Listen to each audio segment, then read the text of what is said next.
What's racking, guys? Welcome to the first video here of FIFA 22, where we will take a look at how contracts being that you offer in career mode affect your job security. So a big issue in the last few FIFAs has been if you accidentally, offer a low release clause, you get fired right away. And also at times, if you do offer a player, for example, if you're in a Road to Glory career mode, you have one player who's like 70 plus, and everyone else is 60.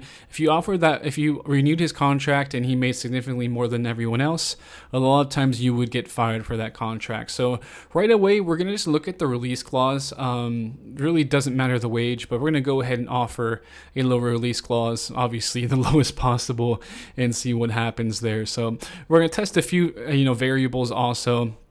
It seems like the release clause is kind of the main thing this year still. So make sure you really do not mess up and offer a low release clause. What I usually do is just press disregard. I never put a release clause in any contracts. But if you want to keep things realistic and you're doing like a career mode in like a league or something where you have to have release clause in contracts, just make sure it's not too low, because generally you'll be fired right away, which is what you'll see right here. So he also is making more than everyone else, but in the end that didn't really factor into us getting fired. It was the release clause, as you'll see here. So basically just advance one day and goodbye. He lasts one day in your job. That is not good. But yeah, so you can see again, termination has happened because we offered him a release clause that was set to a fraction of his true value. So that was the reason for getting fired, according to this email. And that makes sense, but obviously make sure you save a lot, man, in your career modes, and probably just ignore release clauses. So we're going to go on to a different team to see what happens here. And we're going to look at now how offering a player much higher wages than everyone else kind of affects your career mode and your job security also. So that's something that happened again, like I said before, especially when you had one player who was like a 75, for example. You're like just got promoted, you have a wonder kid on your side, and everyone else is low rated. And when you'd renew his contract, you essentially would get fired. And basically, you had to fix that by signing free agents or transferring players in and giving them huge wages. You'd basically just have to keep resetting your wage budget by bringing in these free agents or transfers in to avoid getting fired when it came time to renew contracts. So it was a bit ridiculous, and it seems like it's a bit more relaxed now. So with Tony, that big contract didn't get us fired, but the release clause was, of course, the factor again. So it does seem like it may be a team-to-team basis. It also, what I noticed in last FIFA was that after you got fired once, if you did end up on your next side offering like a big contract, they didn't really fire you for that, but they would still fire you for the release clauses, which is what you see here. So that's something that is good information, I'd say, for you, especially if you're playing maybe a journeyman type of career mode and maybe you got fired in an accident and you say, oh, whatever, I'm just going to go to a new club. Just make sure you don't mess up the release clauses, because it seems like it's the same thing. We're offering a big contract actually really isn't a big deal after that first season for whatever reason, if you got fired once. It's a bit strange. So we're going to test this again now. We're going to take Manchester City and offer a big wage to a player, then offer him astronomically more than everyone else. It's basically, I think, 1 million euros or something like that. And we're going to have Ederson be the choice for the player who we have to take that. And of course, we'll sim a few days after. It usually, again, just takes one day of being simmed and you're fired. So we give him a big contract there, and we'll see what happens now. So give it a couple days being simmed. Like I said, it's gonna happen right away nonetheless, but nothing happened here. Just, you can see simming now. So interesting. It does seem like it may be a team-to-team basis, which is why I decided to choose some other teams as well.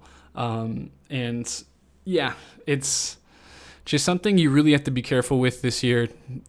Every year, basically, make sure you save consistently. Excuse me, I cannot speak well, because it is very unpredictable and I think it just will have to do with your board and the team and everything is what is going to come into effect for the most part. But yeah, other than that, I just want to say I'm really actually enjoying the gameplay this year in career mode. So far, what I've played, I may do a career mode. I have a couple in mind. I think I may do some more rebuilds and all that. If you want to keep in touch on the channel, keep that in mind. So we're gonna offer one player here who's significantly like worse than everyone else. I want to keep that in mind, and then we're gonna go look at a player who is higher rated to see maybe that's a variable. So we did offer Clark his 57 overall, big contract. And I also simulated a few days because sometimes that could be the factor if you do it right away, maybe. So trying to get variables out of the way. And you can see we were terminated for the big contract we offered him. And the fact that it's higher than everyone else's contract, you might create some unrest in the locker room is the big thing, apparently. So we weren't fired from Brentford for offering Tony a big contract, but now for Clark, we were, who's a 57 overall. And so we'll test with another player after this just to be safe. I just want to get everything out of the way and see what may influence things. I think it might be actually a good shout to do a video trying to get fired as many times in one season. We'll see what we can do with that. But so now I decided to go with Cantwell. We're going to offer him more, like 100.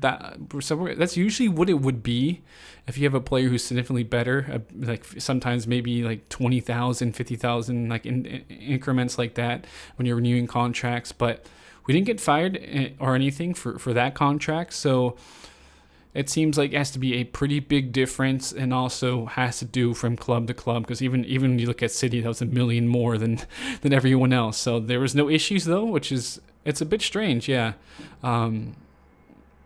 It doesn't make a lot of sense, obviously.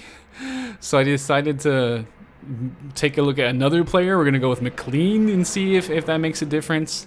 Also, because he's a little bit lower rated, and we give him a higher contract also. But we simulate a few days and nothing happens. So it does seem to be just maybe on a team-to-team basis, a situation-to-situation basis. So just make sure you are saving before renewing contract, guys, because it's, and for sure make sure you don't make mistakes on those release clauses, because that was the big one. Obviously, those release clauses, if you accidentally offer a bad release clause, you're gonna be fired right away. So make sure, avoid release clauses. It's inconsistent with quote unquote bad contracts when it comes to wages being higher than everyone else. So best thing is to save as much as possible. This was on Xbox Series X also. This was next gen. That could be a factor, but it seems like the code is pretty much the same for career mode. So I doubt it's a huge difference. With that, guys, I really appreciate all the love and support. I hope you hit the like button.